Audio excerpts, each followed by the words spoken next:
ओम नमः शिवाय दोस्तों। आज हम आपको सुनाने वाले हैं सोमवार की व्रत कथा।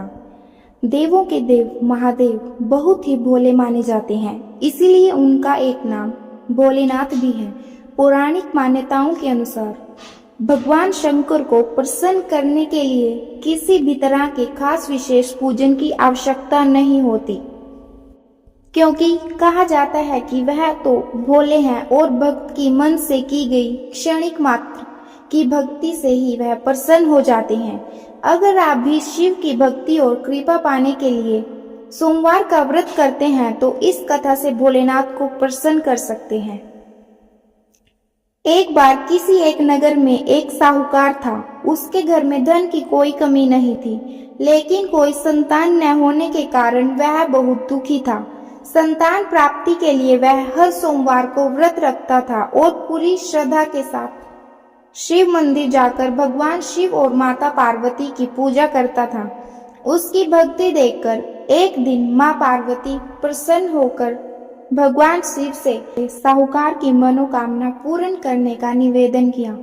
पार्वती जी के आग्रह पर भगवान शिव ने कहा कि हे पार्वती, इस संसार में हर प्राणी को उसके कर्मों का फल मिलता है और जिसके भाग्य में जो हो उसे भोगना ही पड़ता है। लेकिन पार्वती जी ने साहूकार की भक्ति देखकर उसकी मनोकामना पूर्ण करने की इच्छा व्यक्त की।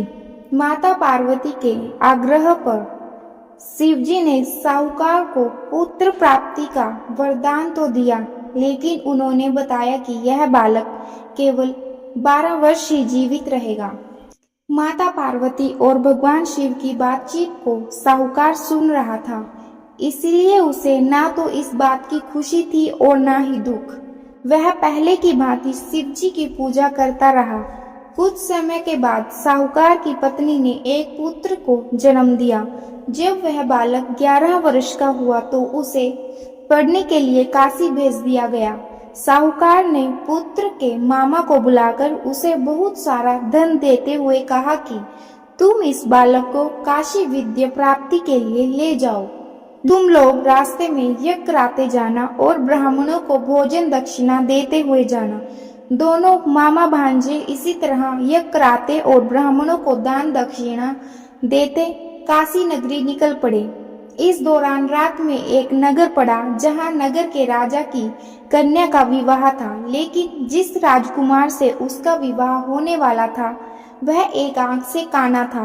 राजकुमार के पिता ने अपने पुत्र के काना होने की बात को छुपाने के लिए सोचा, क्यों न उसने साहूकार के पुत्र को दूल्हा बनाकर राजकुमारी से विवाह करा दूं।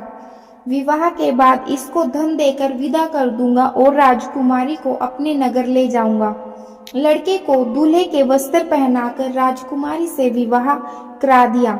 साहूकार का पुत्र ईमानदार था, उसे यह बात सही नहीं लगी, इसलिए उसने अवसर पाकर राजकुमारी के दुपट्टे पर लिखा कि तुम्हारा विवाह तो मेरे साथ हुआ है, लेकिन जिस राजकुमार के संग तुम्हें भेजा जाएगा वह एक आंख से काना है। मैं तो काशी पढ़ने जा रहा हूँ। जब राजकुमारी ने चुन्नी पर लिखी बातें पढ़ी तो उसने अपने माता पिता को यह बात बताई। राजा ने अपनी पुत्री को विदा नहीं किया, फिर बारात वापस चली गई। दूसरी ओर साहूकार का लड़का और उसका मामा काशी पहुंचे और वहां जाकर उन्होंने यज्ञ किया। जिस दिन लड़का 12 साल का हुआ उस दिन भी यज्ञ का आयोजन था। लड़के ने अपने मामा से कहा कि मेरी तबीयत कुछ ठीक नहीं है मामा। मामा ने कहा कि तुम अंदर जाकर आराम कर लो। शिवजी के वरदान अनुसार कुछ ही देर में उस बालक के प्राण निकल गए। मृत भांजे को देख उसके मामा ने विलाप शुरू किया। संयोगवश उसी समय शिवजी और माता पार्वती उधर से जा रहे थे। पार्वती माता ने भोलेनाथ से कहा, स्वामी, मुझे इसके रोने के स्वर सहन नहीं हो रहे, आप इस व्यक्ति के कष्ट को अवश्य दूर करें। जब शिवजी मृत बालक के समीप गए तो वह बोले कि यह उसी साहूकार का पुत्र है जिसे मैंने 12 वर्ष की आयु का वरदान दिया था। अब इसकी आयु पूरी हो गई। लेकिन मातृभाव से विभोर माता पार्वती ने कहा कि हे महादेव, आप इस बालक को और आयु देने की कृपा करें, अन्यथा इसके वियोग में इसके माता पिता भी तड़प तड़प कर मर जाएंगे। माता पार्वती के पुनः आग्रह पर भगवान शिव ने उस लड़के को जीवित होने का वरदान दिया। शिव जी की कृपा से वह लड़का जीवित हो गया। शिक्षा पूरी करके लड़का मामा के साथ अपने नगर की ओर वापस चल दिया। दोनों चलते हुए उसी नगर में पहुंचे जहां उसका विवाह हुआ था। उस नगर में भी उन्होंने यज्ञ का आयोजन किया। उस लड़के के ससुर ने उसे पहचान लिया और महल में ले जाकर उसकी खातिरदारी की और अपनी पुत्री को विदा किया। इधर साहूकार और उसकी पत्नी भूखे प्यासे रहकर बेटे की प्रतीक्षा कर रहे थे।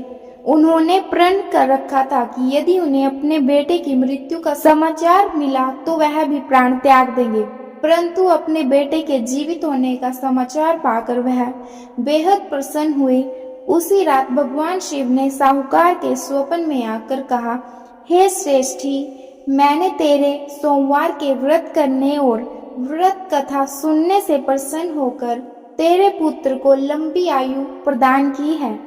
इसी प्रकार जो कोई सोमवार का व्रत करता है या कथा सुनता है और पढ़ता है, उसके सभी दुख दूर होते हैं और सभी मनोकामनाएं पूर्ण होती हैं। बोलो हर हर महादेव। दोस्तों, यदि आपको वीडियो अच्छी लगी है तो वीडियो को लाइक और चैनल को सब्सक्राइब करें। धन्यवाद।